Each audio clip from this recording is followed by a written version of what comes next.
सबको नमस्कार। आज मैं बहुत खुश हूँ। पंजाब के लोगों के लिए खुश हूँ, देश के लोगों के लिए खुश हूँ।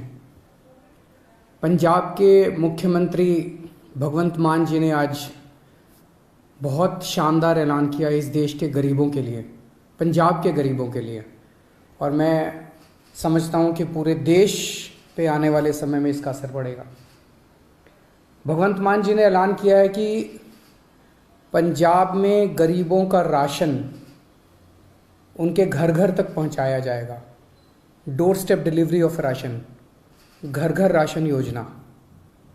अभी आज़ादी के 75 साल बाद भी एक गरीब आदमी को अपना गेहूं चावल महीने का जो राशन होता है, जो सरकार देती है, वो राशन लेने के लिए लंबी लंबी लाइनों में लगना पड़ता है, छुट्टी लेनी पड़ती है, ढेरों तकलीफ़ें उठानी पड़ती है।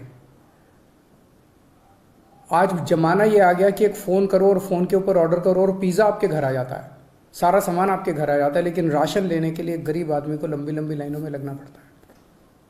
तो घर घर राशन योजना के तहत लोगों का गेहूं या आटा या दाल जो भी है, चावल, वो अच्छी सी पैकिंग करके, बोरी में पैकिंग करके आपके घर का जितना भी बनता है वो आपके घर में सरकार हर महीने आपके घर में दे के आएगी।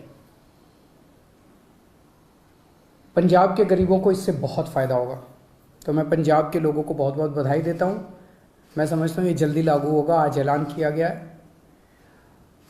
दिल्ली में पिछले 4 साल से हम लोग इस योजना को, door step delivery of ration की योजना को लागू करने के लिए बहुत संघर्ष कर रहे हैं। सब कुछ हो चुका था, हमने सारा काम कर लिया था।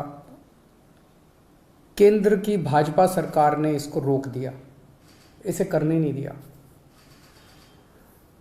ये सही नहीं है। लेकिन अंग्रेजी में एक कहावत है, you cannot stop the idea whose time has come. जिस आइडिया का समय आ चुका है उसको कोई नहीं रोक सकता, उसको कोई ताकत नहीं रोक सकती, फिर उसके पीछे कुदरत लग जाती है।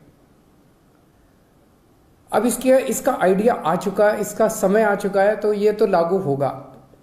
दिल्ली में नहीं लागू करने दिया, कोई बात नहीं, पंजाब में लागू करेंगे। पंजाब में लागू होगा, सारा देश देखेगा, सारे देश के लोग इसकी मांग करेंगे, पूरे देश में लागू होगा। जैसे आज मोहल्ला क्लिनिक दिल्ली में बने, पूरे देश में बन रहे हैं।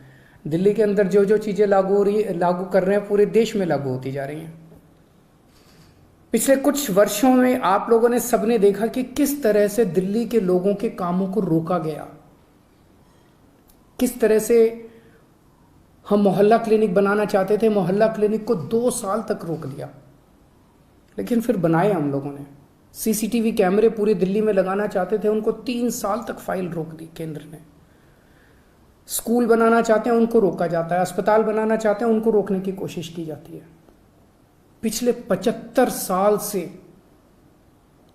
इस देश के लोगों को रोका गया, हर कदम पे रोका गया। लोग आगे बढ़ना चाहते हैं, लोग विकास करना चाहते हैं, लोग प्रगति करना चाहते हैं, उन्हें रोका जाता है। इस देश के लोग बहुत अच्छे हैं, इस देश के लोग बहुत इंटेलिजेंट है, इस देश के लोगों में बहुत टैलेंट है, इस देश के लोग तरक्की करना चाहते हैं, लेकिन उनको 75 साल से रोका जा रहा है। लेकिन अब लोग रुकने वाले नहीं हैं। अब लोगों ने ठान लिया, अब लोग खड़े हो गए हैं।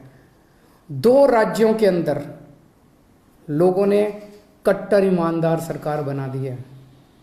अब ये देश तरक्की करेगा, अब ये देश आगे बढ़ेगा। मैं उन सब लोगों को कहना चाहता हूँ, सभी ताकतों को कहना चाहता हूँ जो इस देश को रोकने की कोशिश कर रहे हैं, कि आप जो मर्जी कर लीजिए, अब ये देश रुकने वाला नहीं है। नमस्कार।